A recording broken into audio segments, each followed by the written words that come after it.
Hello everyone, this is the first video of class 11th chemistry and we will start this video from the first chapter, that is some basic concepts of chemistry. As the name suggests, some basic concepts. So we will start this chapter from the beginning of chemistry. तो हो सकता है कि आप अभी तक chemistry को बहुत डिफ़िकल्ट सब्जेक्ट मानते हो या फिर आप केमिस्ट्री में बहुत इंटरेस्ट लेते हो, लेकिन अगर आपको लगता है कि केमिस्ट्री बहुत ज़्यादा डिफ़िकल्ट सब्जेक्ट है तो आपके पास एक बहुत अच्छा चांस है ये चेक करने का कि क्या सच में केमिस्ट्री इतना डिफ़िकल्ट है, क्योंकि हम 11th क्लास में केमिस्ट्री को बिल्कुल बेसिक से स्टार्ट करने वाले हैं।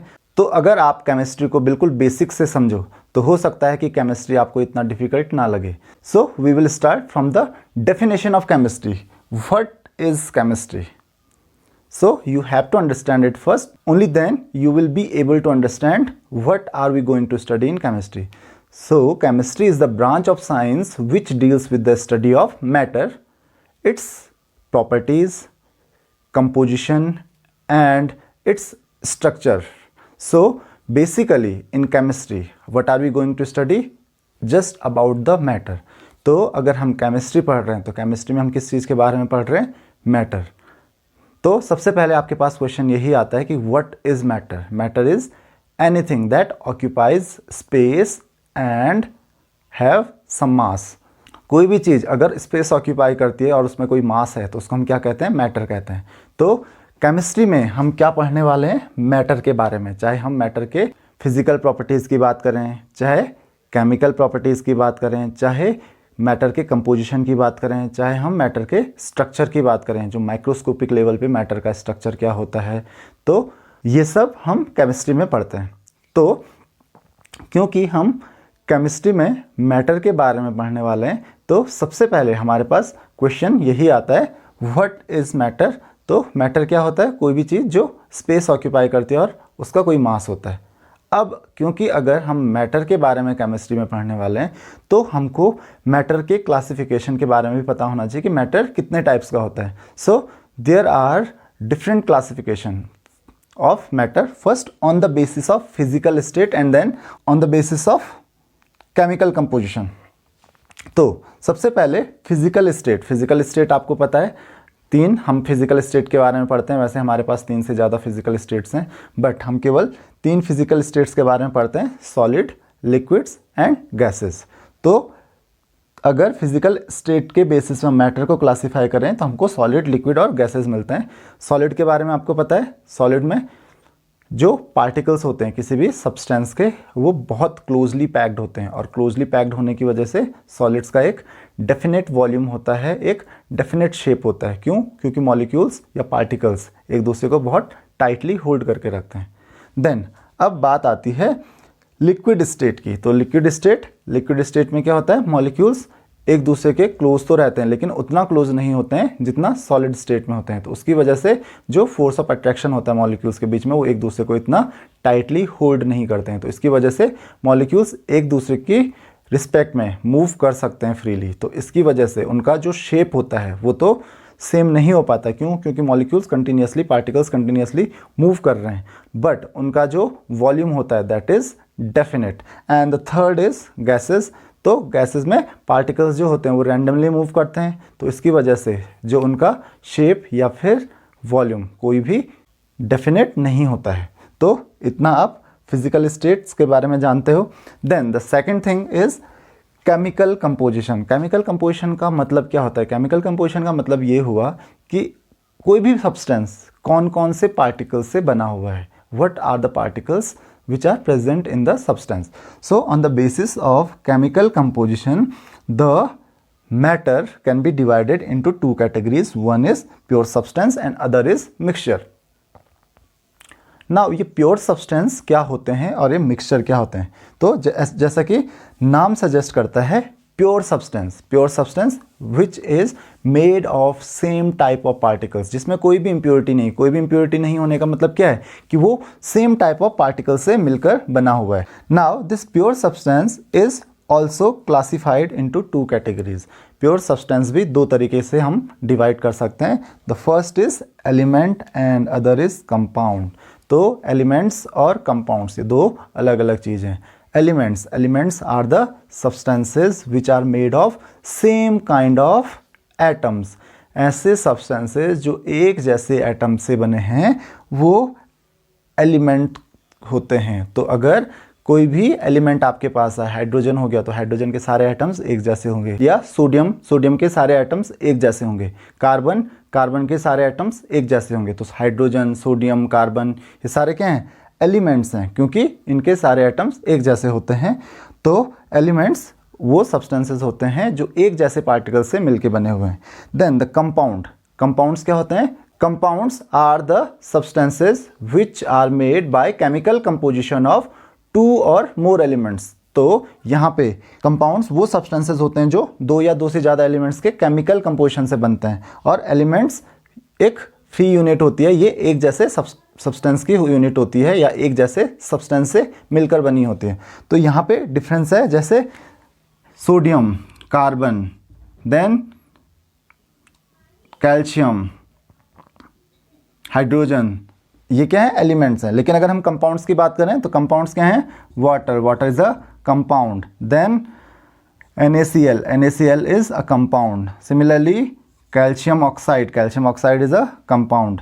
H2S is a compound. तो यहाँ पे आप देख सकते हैं कि जो एलिमेंट्स होते हैं, सोडियम, कार्बन, कैल्शियम, हाइड्रोजन, इन एलिमेंट्स से मिलकर बनते हैं कंपाउंड। और कैसे मिलकर? जब ये एलिमेंट्स केमिकली कंबाइन होते हैं, मीन्स इन एलिमेंट्स के बीच में कोई केमिकल प्रोसेस होता है और देन ये फॉर्म करते हैं कंपाउंड। तो जैसे वाटर किस किस से बना है? हाइड्रोजन और ऑक्सीजन, 2 एलिमेंट से। देन NaCl सोडियम और क्लोरीन से बना है। कैल्शियम ऑक्साइड कैल्शियम और ऑक्सीजन से।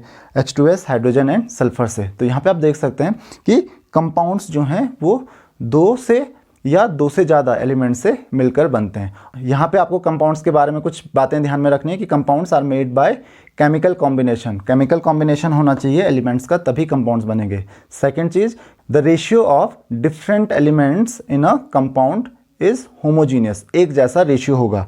जैसे कि H2O है तो H2O में 2 एटम्स हाइड्रोजन के हैं और 1 एटम ऑक्सीजन है। तो जो रेशियो होगा हाइड्रोजन और ऑक्सीजन के एटम्स का वो 2:1 ही रहेगा, या NaCl में 1:1 रहेगा, CaO में 1:1 रहेगा, H2S में 2:1 रहेगा। तो ये जो रेशियो होता है ये सेम होता है। ऐसा नहीं होता है कि वाटर में कहीं पे जो रेशियो है वो 2:1 है, कहीं पे 3:1 है या कहीं पे 2.5:1 है। वो रेशियो हमेशा सेम रहेगा। तो इस चीज़ का आपको ध्यान रखना है। तो these are the basic properties of compounds. अब हम आ जाते हैं दूसरे क्लासिफिकेशन पे, और वो है मिक्सचर। तो मिक्सचर क्या होता है? जैसे कि नाम सजेस्ट कर रहा है कि वो प्योर सब्सटेंस तो नहीं होगा। यहाँ पे 2 या 2 से ज़्यादा प्योर सब्सटेंसेस मिक्स करके जो सब्सटेंस बनता है उसको हम मिक्सचर कहते हैं। और मिक्सचर और कंपाउंड में आपको एक चीज़ ध्यान में रखनी है कि एलिमेंट से अगर हम कंपाउंड बनाते हैं तो कंपाउंड में केमिकल कॉम्बिनेशन होता है, जबकि मिक्सचर में कोई भी केमिकल कॉम्बिनेशन नहीं होता है। तो इसका मतलब जो मिक्सचर बनते हैं उसमें आप 2 या 2 से ज़्यादा एलिमेंट्स को मिक्स कर सकते हैं या कंपाउंड्स को मिक्स कर सकते हैं, और उनको मिक्स करके जो सब्सटेंस बनेगा उसको आप क्या कहेंगे? मिक्सचर कहेंगे। लेकिन मिक्सचर में वो जो सब्सटेंसेस होंगे उनके बीच में कोई केमिकल प्रोसेस, केमिकल रिएक्शन नहीं होगी, तो केमिकल कॉम्बिनेशन नहीं होगा मिक्सचर में। अब ये मिक्सचर 2 तरीके से बनता है। First is homogeneous mixture and second is heterogeneous mixture.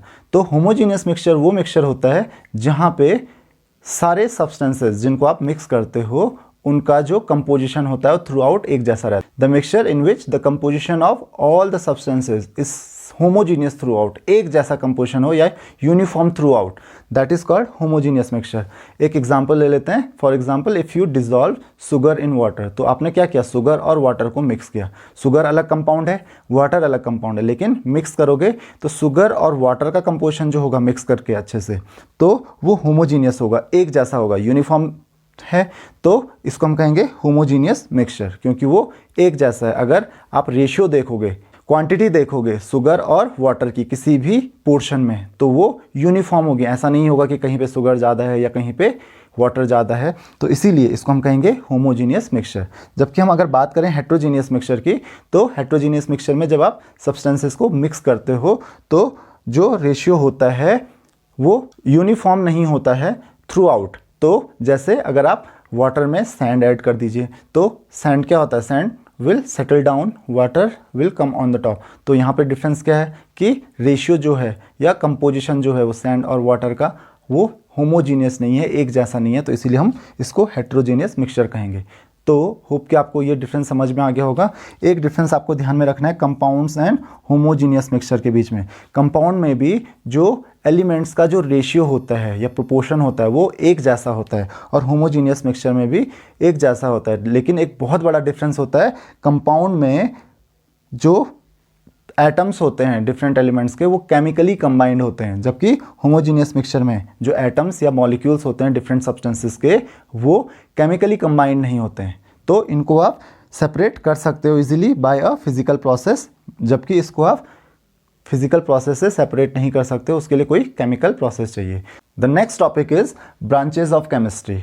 सो हमारे पास केमिस्ट्री की बहुत सी ब्रांचेज हैं, बट यहाँ पे हम कुछ ही ब्रांचेस के बारे में पढ़ने वाले हैं, क्योंकि आपको पता है कि chemistry is the study of matter. तो हम मैटर के बारे में केमिस्ट्री में पढ़ते हैं, तो ऑब्वियसली हम चाहे कुछ भी पढ़ें वहाँ पे मैटर तो होगा ही होगा। इट मीन्स कि केमिस्ट्री की जो ब्रांचेस होती हैं वो बहुत ज़्यादा ब्रांचेस हैं, बट उसमें से हम कुछ इंपॉर्टेंट देख रहे हैं, जैसे इनऑर्गेनिक केमिस्ट्री। तो सबसे पहले इनऑर्गेनिक केमिस्ट्री का मतलब क्या होता है और क्या हम इनऑर्गेनिक केमिस्ट्री में पढ़ने वाले हैं। इनऑर्गेनिक केमिस्ट्री में हम केमिकल सब्सटेंसेस के बारे में पढ़ते हैं, और किन केमिकल सब्सटेंसेस के बारे में पढ़ते हैं? जो इनऑर्गेनिक होते हैं, मीन्स जो ऑर्गेनिक नहीं होते हैं, means all the compounds except those of carbon. Carbon के कुछ कंपाउंड्स होते हैं जो ऑर्गेनिक होते हैं, तो उन कंपाउंड्स को छोड़ के बाकी सारे कंपाउंड्स को हम इनऑर्गेनिक केमिस्ट्री में पढ़ते हैं। Then the second is organic chemistry. Organic chemistry में हम ऑर्गेनिक कंपाउंड्स के बारे में पढ़ते हैं। ऑर्गेनिक कंपाउंड्स क्या होते हैं? जो लिविंग ऑर्गेनिजम्स में आपको मिलेंगे, दोज आर ऑर्गेनिक कंपाउंड्स। तो ऑर्गेनिक केमिस्ट्री में हम ऑर्गेनिक सब्सटेंसेस के बारे में पढ़ते हैं।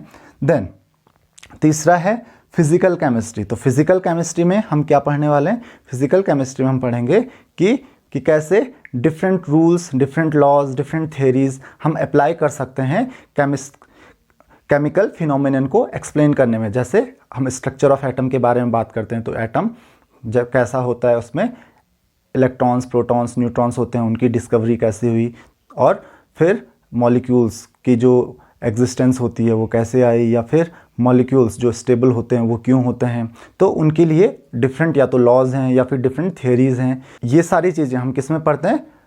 फिजिकल केमिस्ट्री में। तो हमको बेसिकली इन तीन ब्रांचेस के बारे में ध्यान रखना है। First is inorganic chemistry, organic chemistry and then physical chemistry, क्योंकि क्लास 11th एंड 12th में हम इन तीन ब्रांचेस पे बहुत ज़्यादा फोकस करने वाले हैं। हाउएवर ये सब इन्हीं में कवर हो जाता है, बट ये तीन ब्रांचेस बहुत इंपॉर्टेंट है हमारे लिए, क्योंकि हमने क्लास 11th और 12th के पूरे सिलेबस को इन्हीं तीन पार्ट्स में डिवाइड किया, physical, inorganic and organic.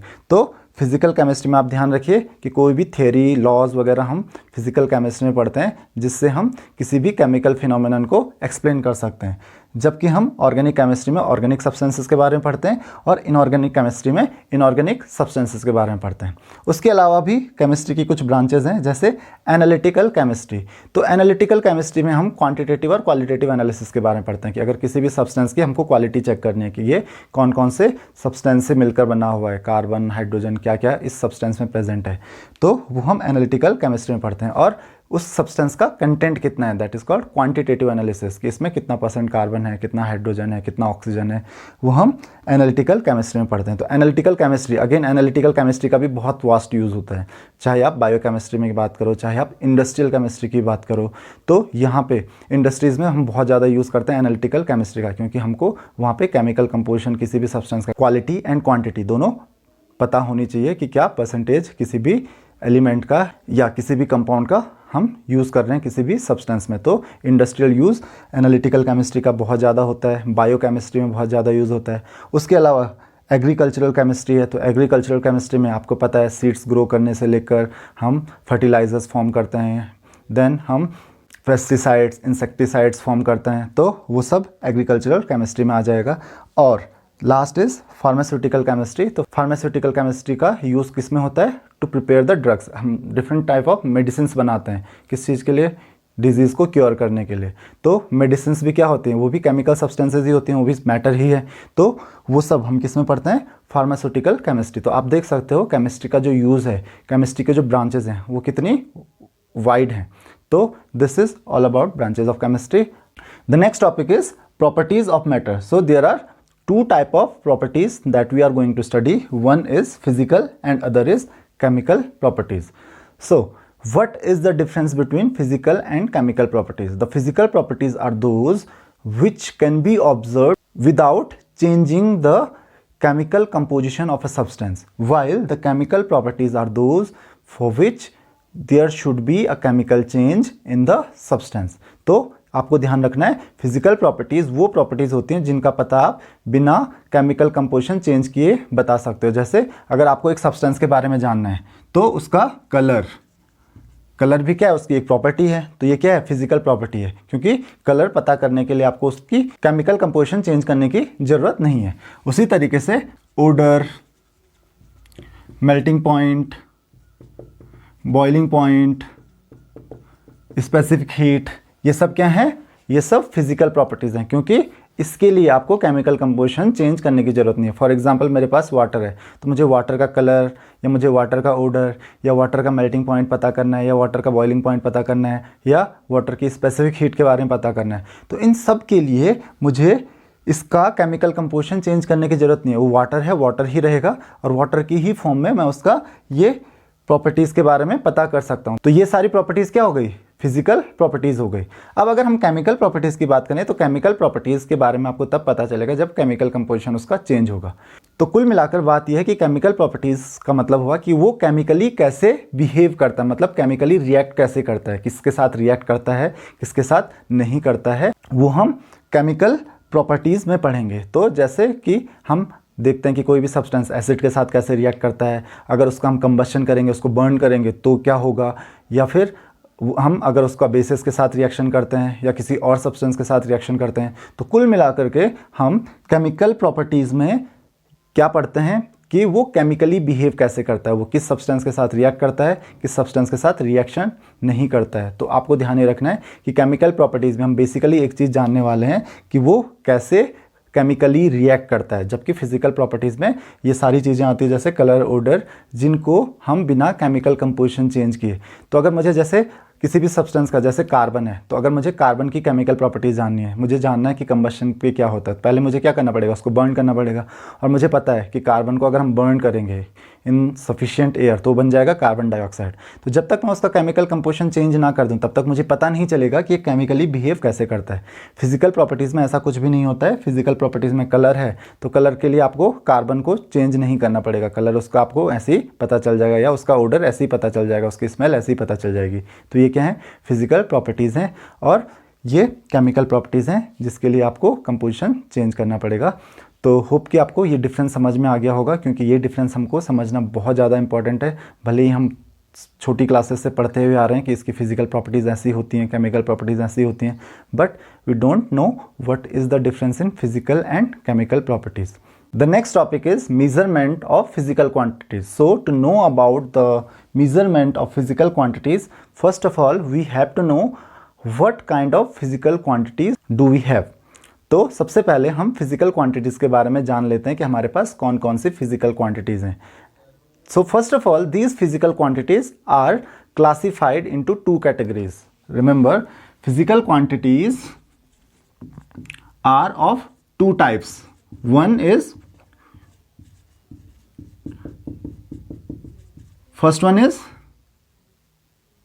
fundamental or basic physical quantities, and then second one is derived physical quantities. तो यहां पे हमारे पास दो तरीके की फिजिकल क्वांटिटीज हैं, the one which is basic और fundamental, and the second is derived physical quantities. तो पहले हम ये समझ लेते हैं कि बेसिक या फिर फंडामेंटल फिजिकल क्वांटिटीज होती क्या क्या है और ये डिराइव्ड फिजिकल क्वांटिटीज होती क्या है, और then we will talk about their measurement. The physical quantities which do not depend on any other physical quantity are known as basic और फंडामेंटल फिजिकल क्वांटिटीज है, किसी भी दूसरी फिजिकल क्वांटिटी पे डिपेंड नहीं करती हैं. जैसे मास, यहाँ पे हमको ध्यान में रखना है हमारे पास 7 फंडामेंटल क्वांटिटीज हैं. So one is mass, then length, time, then electric current, then temperature, then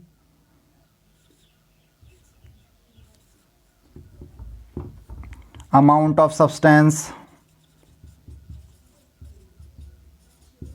and last is luminous intensity. तो इन 7 फिजिकल क्वांटिटीज़ के बारे में हमको पता होना चाहिए। ये 7 फिजिकल क्वांटिटीज़ जो हैं ये फंडामेंटल फिजिकल क्वांटिटीज़ हैं। Mass, length, time, electric current, temperature, amount of substance and luminous intensity. ये किसी भी दूसरी क्वांटिटी पे डिपेंड नहीं करती हैं। तो ये हमारे पास हो गई फंडामेंटल फिजिकल क्वांटिटी। अब इन क्वांटिटी को मेज़र करने के लिए आपको रिक्वायरमेंट होती है यूनिट की। We always need a unit to measure something. अगर हम किसी भी चीज़ को मेज़र कर रहे हैं तो उसके लिए हमको यूनिट की ज़रूरत होगी ही होगी। फॉर एग्जांपल अगर मुझे मास को मेज़र करना है तो मास को मैं ऐसे तो नहीं बोल सकता हूँ बहुत हैवी है, बहुत हल्का है। तो उसके लिए क्या, एक यूनिट की ज़रूरत होती है। जैसे हमारे पास एक यूनिट है जिसको हम बहुत ज़्यादा यूज़ करते हैं, दैट इज़ किलोग्राम। तो kilogram is a unit of mass. Similarly, we can also use gram, we can also use pounds. So these are the units of mass. तो यूनिट की रिक्वायरमेंट होगी किसी भी क्वांटिटी को measure करने के लिए। Now the unit which is accepted all over the world, these units are called SI units. तो SI यूनिट के बारे में आपको ये पता होना चाहिए कि किसी भी क्वांटिटी की SI यूनिट क्या होगी, कि किस चीज़ में हम इसको या किस यूनिट में हम इसको मेज़र करते हैं। जैसे हम मास को मेज़र करते हैं केजी में, so SI unit of mass is kilogram. Then SI unit of length is metre. तो लेंथ को हम मेज़र करते हैं मीटर में, it is denoted by M, it is denoted by kg। Time in seconds, electric current in ampere, temperature in kelvin, amount of substance in mole and luminous intensity in candela. तो hope कि आपको ये बात समझ में आ गई होगी। These are 7 fundamental quantities and these are their SI unit. तो SI यूनिट हम होल वर्ल्ड में एक्सेप्ट करते हैं। नाउ अब आपके पास एक क्वेश्चन आता है, what is the need of SI unit. SI unit की हमको जरूरत क्यों पड़ी? तो ताकि किसी भी चीज़ को मेज़र करने के लिए हमको all over the world convenience हो, इसके लिए हम SI यूनिट मेज़र करते हैं। फॉर एग्जांपल अगर मैं किसी चीज़ को kg में मेज़र कर रहा हूँ, द सेकंड पर्सन उसको पाउंड्स में मेज़र कर रहा है, तीसरा पर्सन कोई और यूनिट यूज़ कर रहा है, और अगर हमको दूसरे की यूनिट के बारे में पता नहीं, मुझे पता है 1 kg कितना होता है but I don't know what is 1 pound, तो उससे क्या होगा कि अगर मैं किसी से 1 kg डिस्कस करूंगा तो उसको मुझे 1 kg समझाने में बहुत प्रॉब्लम होगी, उसी तरीके से उसको मुझे 1 पाउंड समझाने में प्रॉब्लम होगी।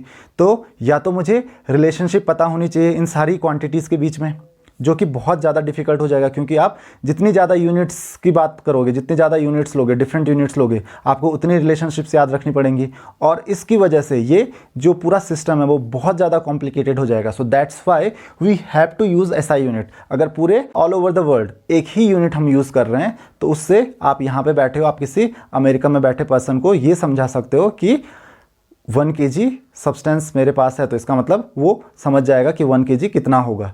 बट अगर मैं यहाँ पे 1 kg, वहाँ पे कोई तीसरी यूनिट यूज़ कर रहा है, पाउंड्स या कोई दूसरी यूनिट यूज़ कर रहा है, तो इसकी वजह से क्या होगा कि आपको समझाने में बहुत ज़्यादा डिफ़िकल्टी होगी। तो इसीलिए ताकि पूरा जो सिस्टम है वो कन्वीनियंट हो, उसको हमने ऑल ओवर द वर्ल्ड एक यूनिट यूज़ करनी है किसी भी एक क्वांटिटी की, और उस यूनिट को हम कहेंगे SI यूनिट। नाउ तो ये तो था about fundamental quantities. Now we will talk about derived quantities. तो फंडामेंटल क्वांटिटीज़ आपको बताया मैंने कि वो किसी भी क्वांटिटी पे डिपेंड नहीं करते हैं, लेकिन जो डिराइव्ड क्वांटिटीज़ होती हैं वो डिपेंड करती हैं फंडामेंटल क्वांटिटीज़ पे। मीन्स अब आप जितनी भी नई क्वांटिटीज़ के बारे में पढ़ोगे, ये सब क्वांटिटीज़ इन 7 फंडामेंटल क्वांटिटीज से डिराइव होंगी। नाउ हमारे पास 2 और क्वांटिटीज़ हैं जिनको हम इन फंडामेंटल क्वांटिटीज़ में ऐड नहीं करते हैं, इनको हम सेकेंडरी क्वांटिटीज़ बोलते हैं। ये 2 सेकेंडरी क्वांटिटीज़ हैं एंगल आपको पता है एंगल को हम मेज़र करते हैं रेडियन में। Radian is SI unit of measurement of angle. Angle को हम रेडियन में मेज़र करते हैं। और दूसरा है सॉलिड एंगल। सॉलिड एंगल को हम स्टेरेडियन में मेज़र करते हैं। तो these are the units of these two quantities. ऐसा यूनिट, तो एंगल को हम वैसे एक और यूनिट में मेज़र करते हैं जो कि है डिग्री, बट जो हमारा एसआई यूनिट है that is radian. Solid angles SI unit is steradian. तो ये एंगल और सॉलिड एंगल होते क्या हैं? एंगल के बारे में तो आपको पता है। ये सॉलिड एंगल क्या होता है? सॉलिड एंगल एक 3 डायमेंशनल एंगल होगा, जहाँ पे जनरली अगर आप टॉर्च करते हो तो कोई भी टॉर्च है तो आपको पता है टॉर्च से जो लाइट निकलती है वो एक डायरेक्शन में नहीं जाती, ये एंगल नहीं होता है, वो आपके तीनों डायमेंशंस में जाती है। तो ये जो एंगल होता है कौन? Solid angle. Solid angle is a 3 dimensional angle, उसको हम इसीलिए सॉलिड एंगल कहते हैं। तो सॉलिड एंगल और एंगल में डिफरेंस है। तो एंगल को हम मेज़र करते हैं रेडियन में और सॉलिड एंगल को हम मेज़र करते हैं स्टेरेडियन में। तो ये सारी फिजिकल क्वांटिटीज़ बेसिक और डिराइव्ड, फंडामेंटल या डिराइव्ड आपको फिजिक्स में भी पढ़ना है, तो इसीलिए इसकी इंपॉर्टेंस डबल हो जाती है। तो अब हम डिराइव्ड यूनिट के बारे में बात करते हैं। डिराइव्ड यूनिट्स हमारे पास बहुत सारी हैं। जैसे फॉर एग्जांपल हमारे पास लेंथ से हम एरिया डिराइव करते हैं। अगर मुझे एरिया कैलकुलेट करना है, what is the area of this board, this board is rectangular, so length into breadth. Length को हम किस चीज़ में मेज़र करते हैं? मीटर। ब्रेथ भी क्या है? काइंड ऑफ लेंथ है, तो ब्रेथ को भी हम किस चीज़ में मेज़र करते हैं? मीटर। तो एरिया की यूनिट क्या हो जाएगी? Metre square. Area equal to क्या हो जाएगा? लेंथ इंटू लेंथ, या फिर ब्रेथ को भी आप लेंथ ही बोलते हो, तो लेंथ इंटू लेंथ, तो इसकी यूनिट क्या आ जाएगी? Metre square. तो ये एरिया किस चीज़ पे डिपेंड कर रहा है? लेंथ पे डिपेंड कर रहा है। कहाँ से डिराइव हुआ है? लेंथ से। तो जो क्वांटिटीज़ फंडामेंटल क्वांटिटीज से डिराइव्ड होती हैं उनको हम डिराइव्ड क्वांटिटीज कहते हैं। Similarly we have volume. Volume equal to length into breadth into height. तो लेंथ अगेन मीटर में यूज़ करेंगे, ब्रेथ मीटर, हाइट मीटर, तो length into length into length, इसकी यूनिट क्या हो जाएगी? Metre cube. तो वॉल्यूम की यूनिट होगी metre cube. This is SI unit of volume. Volume की और भी यूनिट होती हैं, जैसे वन इज लीटर। तो आपको ध्यान रखना है 1000 litre is equal to 1 metre cube. 1000 litre is equal to 1 metre cube. तो ये रिलेशनशिप है मीटर क्यूब और लीटर के बीच में। अब ये लीटर होता कितना है? 1 litre is equal to 1 decimetre cube. 1 decimetre cube is called 1 litre. तो डेसीमीटर क्यूब को ही हम लीटर कहते हैं। अब ये डेसीमीटर कितना होता है? 1 metre is equal to 10 decimetre. 1 metre में कितने डेसीमीटर्स होते हैं? 10 डेसीमीटर्स। तो 1 metre cube will be equal to 10 into 10 into 10, that is 1000 decimetre cube, और you can say 1000 litre. Similarly 1 litre is equal to 1000 centimetre cube, और you can say 1000 millilitre. तो 1 litre में 1000 millilitre होते हैं या फिर 1000 सेंटीमीटर क्यूब होते हैं। तो centimetre cube and millilitre both are same units. Again centimetre cube का मतलब क्या होता है? Centimetre into centimetre into centimetre. तो 1 डेसीमीटर इक्वल टू 10 सेंटीमीटर, तो 1 decimetre cube will be equal to 10 into 10 into 10, that is 1000 centimetre cube. तो ये आपको वॉल्यूम के बारे में ध्यान रखना है, क्योंकि केमिस्ट्री में हम जो वॉल्यूम की यूनिट्स यूज़ करने वाले हैं that is either millilitre, centimetre cube या फिर लीटर। मीटर क्यूब हम बहुत कम यूज़ करेंगे केमिस्ट्री में, तो इसीलिए आपको रिलेशनशिप पता होनी चाहिए, what is the relationship between metre cube and litre. Next unit हमारे पास speed, that is equal to distance by time. तो आपको दिख रहा है यहाँ पे डिस्टेंस। डिस्टेंस क्या होती है? एक लेंथ होती है और टाइम, दो चीज़ों पे ये डिपेंड कर रहा है, लेंथ और टाइम पे। तो ये भी क्या है? एक डिराइव्ड क्वांटिटी है। तो डिस्टेंस को किस चीज़ में मेजर करते हैं? Metre upon time, that is second. तो यूनिट क्या हो जाएगी स्पीड की? मीटर पर सेकेंड। तो इस तरीके से आप यूनिट के बारे में भी पता कर सकते हो। This is SI unit. Now similarly one is density. So density equal to mass by volume. Mass को हम मेजर करते हैं किलोग्राम में एंड वॉल्यूम को हम मेजर करते हैं मीटर क्यूब में। तो डेंसिटी की जो यूनिट हो जाएगी क्या हो जाएगी, केजी पर मीटर क्यूब। लेकिन ये जो यूनिट होगी this is SI unit. Chemistry में जो हम ज़्यादातर यूनिट यूज़ करते हैं that is gram per centimetre cube. आपको ध्यान में रखना है that is gram per centimetre cube. तो जरा हम केजी को ग्राम में कन्वर्ट करके देखते हैं और सेंटीमीटर क्यूब को हम मीटर क्यूब में कन्वर्ट करके देखते हैं और देखते हैं कि केजी पर मीटर क्यूब और ग्राम पर सेंटीमीटर क्यूब में रिलेशनशिप क्या है। तो यू नो दैट 1 केजी पर मीटर क्यूब इक्वल टू क्या हो जाएगा, तो केजी को आप ग्राम में कन्वर्ट कीजिए, 1 KG equal to 1000 gram upon 1 metre cube को आप सेंटीमीटर क्यूब में कन्वर्ट करेंगे। तो हमको पता है 1 मीटर क्यूब में 1000 लीटर्स होते हैं और 1 लीटर में 1000 सेंटीमीटर क्यूब होते हैं। तो इसका मतलब 1 मीटर क्यूब में कितने हो जाएंगे centimetre cube, that is 1000 into 1000 centimetre cube. तो that will be equal to 1000 is cancelled और वी कैन से 1/1000 और 10⁻³ gram per centimetre cube. So you can say 1 kg per metre cube is equal to 1000 gram per 10⁻³ gram per centimetre cube और 1 gram per centimetre cube is equal to 1000 kg per metre cube. तो आपको ये relationship ध्यान में रखनी है gram per centimetre cube और kilogram per metre cube के बीच में कि 1 gram per centimetre cube is equal to 1000 kilogram per metre cube. तो होप कि आपको ये डिफरेंस समझ में आ गया होगा दोनों अलग अलग यूनिट्स में, क्योंकि हम केमिस्ट्री में ज़्यादातर एसआई यूनिट्स यूज़ नहीं करते हैं। तो हम ग्राम पर सेंटीमीटर यूज़ करेंगे इंस्टेड ऑफ केजी पर मीटर क्यूब। तो उसके लिए आपको रिलेशनशिप पता होनी चाहिए। अब ऐसे में तो ड्राइव क्वांटिटीज़ हमारे पास बहुत सारी हैं, but we only have to see the useful quantities जो हमारे लिए यूज़फुल हैं केमिस्ट्री में। तो उन क्वांटिटीज़ को हम डिस्कस करेंगे। जैसे एक और क्वांटिटी हमारे पास दैट इज़ प्रेशर। तो प्रेशर क्या होता है, that is force per unit area. Force की जो यूनिट होती है that is Newton SI unit और एरिया की अभी हमने देखी थी that is metre square.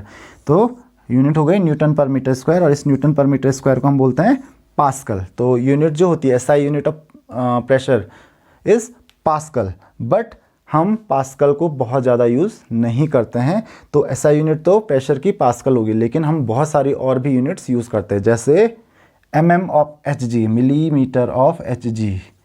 So 760 mm of Hg is equal to होता है 1 atm, 1 atmosphere pressure. Then we have another unit that is 1 atm is equal to होता है 1.013 बार। तो एक और यूनिट आ गई हमारे पास बार। और एक और इम्पॉर्टेंट यूनिट जो है पास्कल, वो बार के साथ कैसे रिलेटेड होती है, 1 bar is equal to 10⁵ pascal. तो ये 3 बहुत इंपॉर्टेंट यूनिट्स हमारे पास हैं पास्कल के अलावा, दैट इज़ बार, atm और mm ऑफ Hg। तो आपको यहाँ पे रिलेशनशिप पता चल गई। तो यहाँ से आप atm को पास्कल में कन्वर्ट कर सकते हैं। 1 atm इज इक्वल टू 1.013 बार और 1 बार इक्वल टू 10⁵ पास्कल हो जाएगा। तो 1 atm इक्वल टू क्या हो जाएगा, 1.013 इंटू 10⁵ पास्कल। तो यहाँ से आप एक यूनिट को दूसरी यूनिट में इजीली कन्वर्ट कर सकते हो। तो जनरली हम केमिस्ट्री में जो यूनिट यूज़ करते हैं atm, bar and Hg, pascal हम बहुत कम यूज़ करते हैं। तो आपको इस चीज़ का ध्यान रखना है कि हम केमिस्ट्री में कौन सी यूनिट्स यूज़ कर रहे हैं और उस यूनिट के और एसआई यूनिट के बीच में क्या रिलेशन है। So this is the end of the video. अगर आपको किसी भी टॉपिक में कोई भी डाउट है तो आप मुझे कमेंट बॉक्स में क्वेश्चंस कर सकते हैं। Thank you very much.